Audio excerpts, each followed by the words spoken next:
First PUC ನಲ್ಲೇ fail ಆಗ್ಬಿಟ್ಟಿದ್ದೆ ನಾನು. Maths ಅಲ್ಲಿ 9 ಬಂದಿತ್ತು ನನಗೆ. ಡೈರೆಕ್ಷನ್ ಗೊತ್ತಿರಲಿಲ್ಲ ನನಗೆ, ಯಾವ ಕಡೆ ಹೋಗ್ಬೇಕು, ಹೆಂಗ್ ಮಾಡ್ಬೇಕು. ಏಮ್ಲೆಸ್, ಇಲ್ಲ ಡಾಕ್ಟರ್ ಆಗ್ಬೇಕು ಇಲ್ಲ ಇಂಜಿನಿಯರ್ ಆಗ್ಬೇಕು, ಎರಡೇ ಬೆರಳಿರೋದು. ಸ್ಟಾರಿಗೆ 10 ಚಾನ್ಸ್ ಕೊಡ್ತಾರೆ, ಬಟ್ ಡೈರೆಕ್ಟರ್ ಆಲ್ವೇಸ್ ಒಂದೇ ದುಡ್ಡು. ನನಗಿಂತ ಲೋಕಲ್ ಇನ್ಯಾರು ಇಲ್ಲ. ಸೆಕೆಂಡ್ PUC ಫೇಲ್ ಆದಾತ 9 ಅಂಕ ಗಣಿತದಲ್ಲಿ. 8 ವಯಸ್ಸಿನವರೆಗೂ ಗುರಿ ಇಲ್ಲದವ.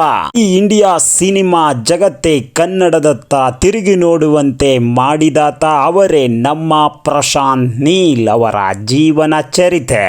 ಕೊನೆಯವರೆಗೂ ನೋಡಿ, ನಿಮ್ಮ ಜೀವನ ತಿರುವು ಕಂಡರೂ ಕಾಣಬಹುದು. ಪ್ರಶಾಂತ್ ನೀಲ್ ಅವರು 4 ಜೂನ್ 1980ರಲ್ಲಿ ಆಂಧ್ರ ಪ್ರದೇಶದ ನೀಲಕಂಠಪುರ ಎಂಬ ಹಳ್ಳಿಯಲ್ಲಿ ಜನಿಸುತ್ತಾರೆ. ಇವರು ನಿಮಗೆಲ್ಲರಿಗೂ ಗೊತ್ತಿರುವ ಹಾಗೆ ನಮ್ಮ ರೋರಿಂಗ್ ಸ್ಟಾರ್ ಶ್ರೀ ಮುರಳಿಯವರ ಭಾವ. ಜೀವನದ ಗೊತ್ತು ಗುರಿ ಇಲ್ಲದೆ 18 ವರ್ಷಗಳ ಕಾಲ ತಳ್ಳಿದ್ದರು.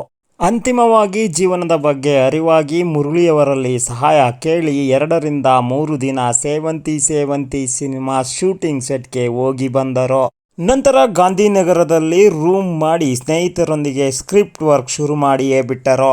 ಫಸ್ಟ್ ಮುರಳಿಗಾಗಿ ಬರೆದ ಕತೆ ಲವ್ ಸ್ಟೋರಿ. ಅದು ಅವರು ಹೇಳುವಂತೆ ಮೂವಿ ಮಾಡಿದ್ದರೆ ದುರಂತ ಕಥೆಯಾಗುತ್ತಂತೆ. 1 ತಿಂಗಳ ನಂತರ ಮುರಳಿ ಅವರಿಗೆ ಸೂಟ್ ಆಗೋ ಆಕ್ಷನ್ ಸ್ಕ್ರಿಪ್ಟ್ ತೆಗೆದುಕೊಂಡು ಹೋಗಿ ಕತೆ ಹೇಳಿದಾಗ, ಮೊದಲ ಪ್ರಯತ್ನದಲ್ಲಿ ಆಕ್ಷನ್ ಮೂವಿನೇ, ಇದು ವರ್ಕೌಟ್ ಆಗುತ್ತಾ, ಎಲ್ಲೂ ಕೂಡ ನಮಗೆ ಎಕ್ಸ್ಪೀರಿಯನ್ಸ್ ಕೂಡ ಇಲ್ಲ. ಆದರೆ ಪ್ರಶಾಂತ್ ನೀಲ್ ಮಾತ್ರ ತಮ್ಮ ಕಥೆಯ ಬಗ್ಗೆ ಕಾನ್ಫಿಡೆನ್ಸ್ ತೋರಿಸಿದ್ದರು. ಅವರ ತಲೆಯಲ್ಲಿದ್ದ ಕಥೆಯೇ ಬೇರೆ, ಆದರೆ ಸ್ಕ್ರೀನ್ ಮೇಲೆ ಮೊದಲ ಶಾಟ್ ಬಂದಾಗ ಅವರಿಗೆ ತುಂಬಾ ಬೇಸರವಾಗಿತ್ತು.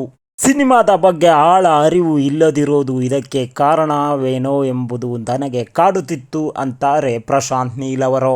ಯಾರ ಹತ್ತಿರವೂ ಕೆಲಸ ಮಾಡದೇ ಇರೋದು ಹೊಸತನಕ್ಕೆ ಕಾರಣವಾಯಿತು. ಉಗ್ರಂ ಸಿನಿಮಾ ಬಂದಿತ್ತು. ಸಿನಿಮಾ ಅಂದ್ರೆ ಕತೆ, ನಿರ್ದೇಶನ, ಸಂಗೀತ, ಬ್ಯಾಕ್ಗ್ರೌಂಡ್ ವರ್ಕ್, ಸ್ಕ್ರೀನ್ ಪ್ಲೇ ಯಾವ ಅರಿವು ಇಲ್ಲದೆ ಈ ರೀತಿ ಉಂಬನಂತೆ ಸಿನಿಮಾ ಮಾಡಿದ್ದು ಪ್ರಶಾಂತ್ ಅವರಿಗೆ ಸಲ್ಲುವ ಗೌರವ. ಸಿನಿಮಾ ಅಂದರೆ ಪ್ರಶಾಂತ್ ರವರ ಪ್ರಕಾರ ಶಾಲೆಗೆ ಹೋಗಿ ಕಲಿತು ಮಾಡುವುದಲ್ಲ, ಅದು ಕಥೆಯನ್ನ ಪ್ರೇಕ್ಷಕರಿಗೆ ತಿಳಿಸುವ ವಿಧಾನ. ಅದನ್ನು ಕಲಿಯೋಕೆ ಜಾಸ್ತಿ ಸಮಯ ಬೇಡ. ಸಿನಿಮಾ ಅನ್ನೋದು ಒಂದು art. It is not A number game, it is A story telling style.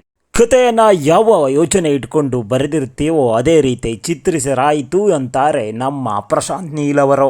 Prashant Neel ಅವರ ಪ್ರಕಾರ ಕನ್ನಡದ ಫೇವರೇಟ್ ಚಲನಚಿತ್ರವೆಂದ್ರೆ ಮುಂಗಾರು ಮಳೆ. ಈ ಸಿನಿಮಾ ಪ್ರತಿ ಆಂಗಲ್ನಲ್ಲೂ ಕೂಡ ಸೂಪರ್. ಒಬ್ಬ ಮಾಸ್ ಡೈರೆಕ್ಟರ್ಗೆ ಲವ್ ಸ್ಟೋರಿ ಇಷ್ಟ. ಕೇಳೋದು ಬಿಟ್ಬಿಡಿ, they are not a judge. Hombale ಸಿಕ್ಕಿದ್ರು, ಎಷ್ಟು ಸಿಕ್ಕಿದ್ರು, ಅದಕ್ಕಿಂತ ಬೇಕಾ? ನಾನು ಟ್ರೆಂಡಿಂಗ್ ವಿರುದ್ಧ ನಿಂತಿದ್ದೆ. ಇದೇ ನನ್ನ ಸಕ್ಸಸ್ನ ಮೂಲ ಮಂತ್ರವಾಯಿತು. ಈ ಸಿನಿಮಾದಿಂದಾಗಿ ಮುರಳಿಯವರಿಗೆ ಒಳ್ಳೆ ಹೆಸರು ಬಂತು, ಆದರೆ ನನಗೆ ಫೈನಾನ್ಷಿಯಲಿ ಲಾಸ್ ಆಯ್ತು ಅಂತ ಹೇಳ್ತಾರೆ ನಮ್ಮ ನಿರ್ದೇಶಕರು. ಒಳ್ಳೆಯದು ಕೂಡ ನನಗೆ ಆಯ್ತು ಅಂತ ಹೇಳೋದನ್ನ ಮರೆಯಲ್ಲ. ಹೊಂಬಾಳೆಯಂತಹ ಬಿಗ್ ಕ್ರಿಯೇಷನ್ ದೊರೆದ್ರೆ ರಾಖಿ ಬಾ ಯಶ್ ಅವರ ಪರಿಚಯ, ರವಿ ಬಸೂರವರ ಪರಿಚಯವಾಯಿತು. ಖಂಡಿತ ಇದೊಂದು ಆರಂಭ.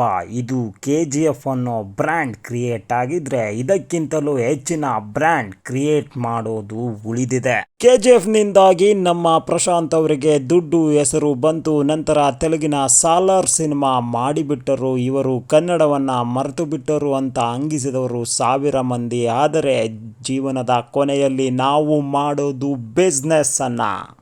ಹಣದ ಜೊತೆಗೆ ಪ್ರೀತಿ ವಿಶ್ವಾಸಕ್ಕೂ ಕೂಡ ನಾನು ಕಟ್ಟು ಬೀಳ್ತೇನೆ. ಜೀವನದಲ್ಲಿ ಯಾರು ಏನೇ ಅನ್ಕೊಬಹುದು, ಏನು ಬೇಕಾದರೂ ಹೇಳ್ಬಹುದು. ಅವರಿಗೆ ನನ್ನ ಬಗ್ಗೆ ಗೊತ್ತಿರೋದು ಸ್ವಲ್ಪನೇ ಮಾತ್ರ, ನನಗೆ ಗೊತ್ತಿರೋದು ಅಂತ ಕಾನ್ಫಿಡೆನ್ಸಲ್ಲಿ ಹೇಳ್ತಾರೆ ನಮ್ಮ ಡೈರೆಕ್ಟರ್ ಸಾಹೇಬ್ರು. ಉಗ್ರಂ ಸಿನಿಮಾ ನಂತರ ಅಪ್ಪುಗಾಗಿ ಇವರು ಕತೆ ಮಾಡಿಕೊಂಡು ಫ್ಯಾಮಿಲೀಸ್ ಒಂದು ಮಾಸ್ ಸಿನಿಮಾದ ಸ್ಟೋರಿ ಹೇಳಿದ್ರು. ಆದರೆ ಕಾರಣಾಂತರಗಳಿಂದ ಅದು ಈಡೇರಲಿಲ್ಲ. ಆದರೆ ಅಪ್ಪು ಅವರ ಸಿನಿಮಾ ನೋಡಿ ನಾನು ಅವರ ಬಿಗ್ ಫ್ಯಾನ್ ಆಗಿದ್ದೆ ಅಂತ ತಮ್ಮ ಅಳಲನ್ನು ತೋಡಿಕೊಳ್ಳೋದನ್ನು ಮರೆಯೋದಿಲ್ಲ ಪ್ರಶಾಂತ್ ಅವರು.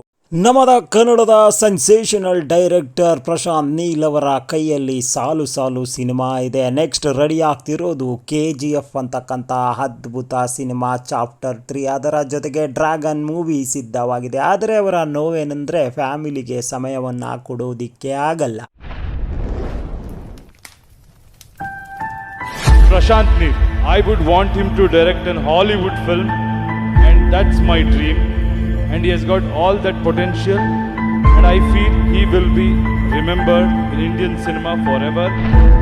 ಬಂಧುಗಳೇ, ನಮ್ಮ ಪ್ರಶಾಂತ್ ನೀಲ್ ಅವರು ದೇಶದವಲ್ಲದೆ ವಿದೇಶದ ಹಾಲಿವುಡ್ ಸಿನಿಮಾಗಳನ್ನು ಮಾಡುವಂತಾಗಲಿ, ಇವರ ಕ್ರಿಯೇಟಿವಿಟಿ ಮತ್ತು ಬುದ್ಧಿಮತ್ತೆಯಿಂದ ಬೆಳೆದ ಈ ರೀತಿಯ ವ್ಯಕ್ತಿ ಹೆಚ್ಚು ಹೆಚ್ಚು ಹೆಸರು ಗಳಿಸಲಿ. ದೇಶ ವಿದೇಶಗಳಲ್ಲಿ ನಮ್ಮ ಕನ್ನಡದ ಕುವರನ ಹೆಸರು ಮಾರ್ದನಿಸಲಿ ಅಂತ ಹೇಳ್ತಾ ಈ ಒಂದು ವಿಡಿಯೋವನ್ನು ಮುಗಿಸ್ತಾ ಇದ್ದೇನೆ. ಈ ರೀತಿಯ ಮೋಟಿವೇಟೆಡ್ ವಿಡಿಯೋಗಳೊಂದಿಗೆ ಮತ್ತೆ ಬರ್ತೀನಿ. ಅಲ್ಲಿಯವರೆಗೂ ಕೂಡ ನಮ್ಮ ಚಾನಲನ್ನು ನೋಡ್ತಾ ಇರಿ ಬಂಧುಗಳೇ. ಹೆಚ್ಚಿನ ವಿಡಿಯೋಗಳಿಗಾಗಿ ನಮ್ಮ ಚಾನಲ್ನ ಸಬ್ಸ್ಕ್ರೈಬ್ ಮಾಡೋದನ್ನ ಮರಿಬೇಡಿ. ಮತ್ತೆ ಭೇಟಿ ಆಗ್ತೇನೆ. ಅಲ್ಲಿಯವರೆಗೂ ಕೂಡ ಟೇಕ್ ಕೇರ್ ಅಂಡ್ ಬಾಯ್. ಧನ್ಯವಾದಗಳು.